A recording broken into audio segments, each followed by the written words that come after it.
Hello, everyone. Welcome to Celsius 233, your go-to place for fiction book summaries. Today, we will immerse ourselves in So Long, and Thanks for All the Fish by Douglas Adams.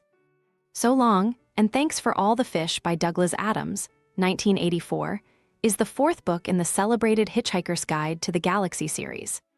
This satirical sci-fi adventure follows Arthur Dent's return to a mysteriously intact Earth, his romance with the enigmatic Fenchurch, and his ongoing quest to find meaning in a bizarre universe full of humor, love, and existential surprises. Plot summary: Arthur Dent, weary traveler of time and space, found himself somewhere utterly unexpected. Home. The improbable planet Earth, which had been obliterated by the Vogons to make way for a hyperspace bypass, lay before him as though nothing had ever happened. Bewildered but strangely resigned, Arthur stumbled into what seemed like an impossibility and began to reacquaint himself with his old life. The Earth, however, was not quite as he remembered it. Certain things were off, subtle, unsettling differences that hinted at the surreal truth behind its existence. Arthur's bewilderment deepened as he pieced together fragments of memory and inexplicable events. One such mystery arose in the form of a beautiful, enigmatic woman named Fenchurch. Her connection to Earth's destruction and miraculous resurrection became apparent when she and Arthur discovered they shared memories of the apocalypse. Fenchurch had experienced a revelation just before the Earth was destroyed, an epiphany so profound that she believed it held the key to universal happiness. Tragically, the demolition of the planet had interrupted her attempt to share this insight, and with Earth restored, the knowledge remained tantalizingly out of reach. Drawn to her by shared confusion and a mutual sense of displacement, Arthur fell hopelessly in love. Together, they began a relationship that brought Arthur a rare sense of belonging in an otherwise chaotic and absurd existence. Meanwhile, Arthur's old friend Ford Prefect, the erratic researcher for the Hitchhiker's Guide to the Galaxy, had not forgotten him. Ford was preoccupied with strange updates in the guide that indicated something peculiar was afoot. A series of seemingly disconnected events, including the reappearance of the Earth, pointed toward a greater, incomprehensible puzzle. Ford's curiosity inevitably led him to reconnect with Arthur, adding his own eccentric insights to the unfolding strangeness. As Arthur and Fenchurch's bond deepened, they decided to uncover the mystery of Earth's survival.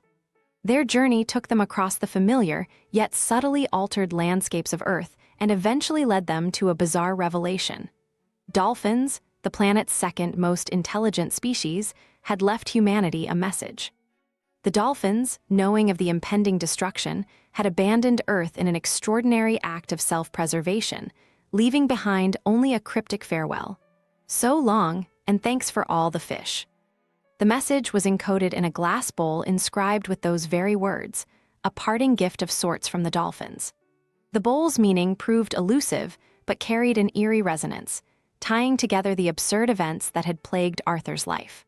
The dolphins' message became a symbol of the universe's ability to simultaneously confound and amuse, offering no concrete answers but an endless capacity to entertain. Arthur and Fenchurch's adventures were not without their lighthearted detours. A man named Rob McKenna, who was unwittingly a rain god, epitomized Adams' knack for blending the extraordinary with the mundane. Wherever Rob went, rain clouds followed, showering him with a devotion he neither wanted nor appreciated. Such was the nature of Adams' world.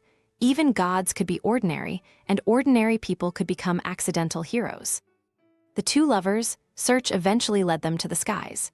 They commandeered a spacecraft in an attempt to uncover the cosmic truth about Earth's destruction and its unexpected return.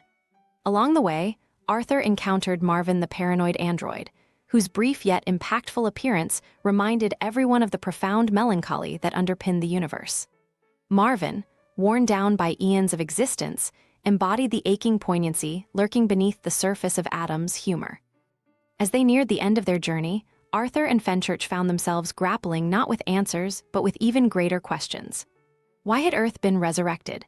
Was its destruction a colossal cosmic error, or did it serve some unfathomable purpose?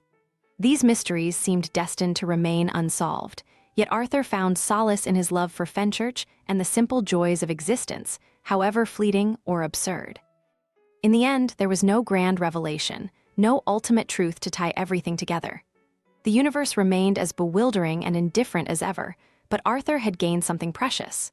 A sense of connection, however tenuous, to someone who understood the same cosmic absurdity. It was enough.